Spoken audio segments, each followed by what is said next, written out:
Hey, I'm Trey. Today's story is about a serial killer that had a unique way of killing women after getting what he wanted from them. If you enjoy more stories such as these, I upload new content every Tuesday and Thursday. Also, leave your comments, questions, or suggestions in the comments section. Well, if you're ready, let's get started.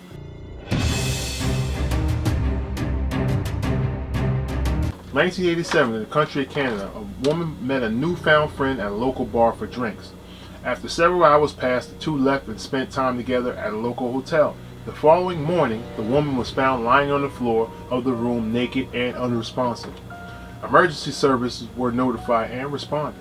The woman never regained consciousness. An autopsy determined that the woman had died of alcohol poisoning. The police completed an investigation and it was found that the woman had sex prior to her death and had no signs of rape. The woman was identified as Vanessa Buckner. She had been treated for alcoholism and drug dependency relatively recently, which led the police to believe that her death was self-inflicted.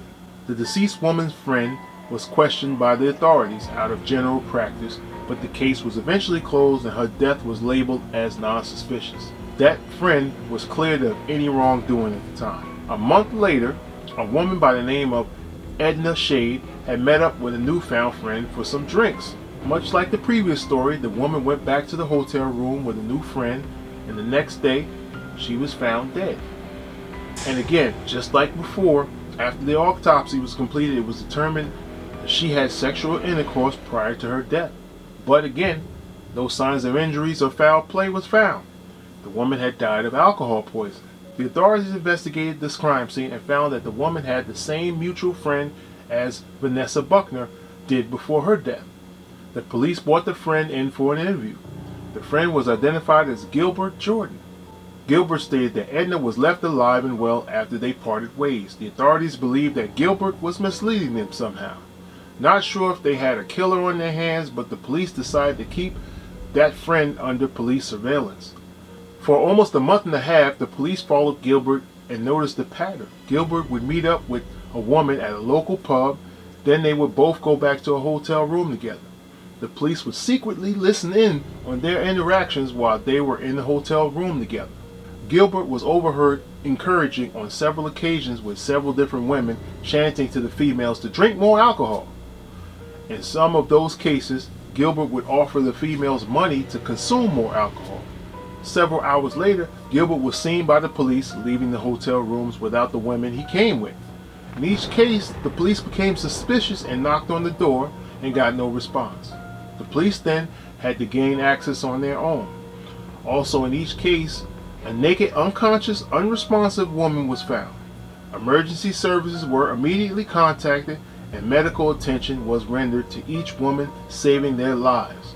It was determined that each woman was near death due to alcoholic poisoning. A total of 4 women during the course of a month and a half investigation were spared from death thanks to the police.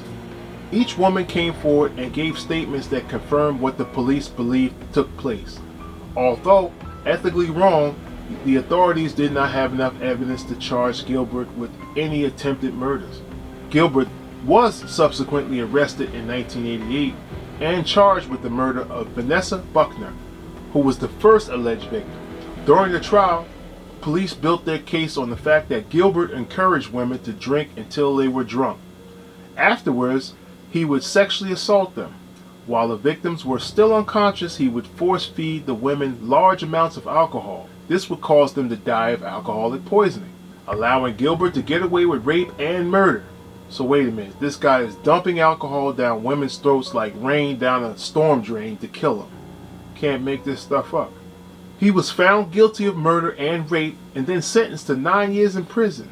After completing 6 years, Gilbert was released. In June of 2000, a woman whose name was not provided had been the victim of sexual assault. The victim was found unresponsive, suffering from alcohol poisoning, but she did survive the incident. Gilbert was charged with the rape and for administering a noxious substance, which was alcohol. His fate was not known in regards to these charges, but it was believed that the authorities did not have enough evidence to prove his intentions. In 2002, he violated his probation for his actions being in possession of alcohol with a woman.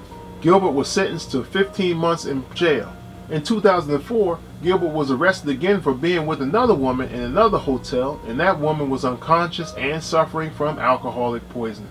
The woman was rendered medical attention and she survived.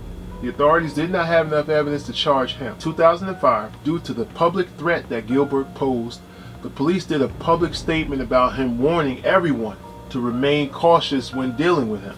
In response to this, Gilbert attempted to change his name to hide his identity. Fortunately for the public, the government would not allow him to change his name in order to circumvent being held accountable for the threat he imposed to women. The following year, in 2006, Gilbert died. If you enjoy more stories such as these, just click on one of the suggested videos above. Don't forget to hit the subscribe button, the like button, and notification button so you can be reminded of new content that I upload every Tuesday and Thursday.